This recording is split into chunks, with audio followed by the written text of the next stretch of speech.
الحكم على المدان عبد الغني عبد الغفور بالإعدام شنقا حتى الموت. أهلا بالموت.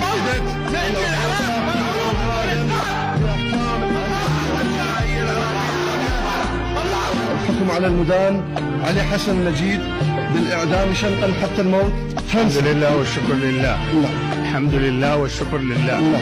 حكمت المحكمة على المدان طارق عزيز عيسى بالسجن 15 سنة لارتكابه بالاشتراك القتل العمد كجريمة. الحكم على المدان برزان إبراهيم الحسن بالإعدام شنقا حتى الموت 5/11/2006. الحكم على المدان عواد حمد البندر بالإعدام شنقا حتى الموت.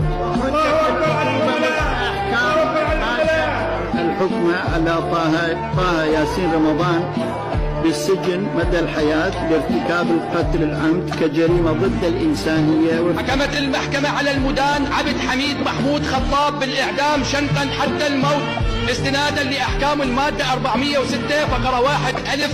الحكم على المدان صدام حسين المجيد بالإعدام شنقا حتى الموت لارتكاب العمد كجريمة ضد الإنسانية وفق المادة مع المحكمة الجنائية العراقية العليا رقم 10 لسنة 2005 قرار. ثانيا الحكم على صدام حسين مجيد نحن أهلها بالسجن 10 سنوات.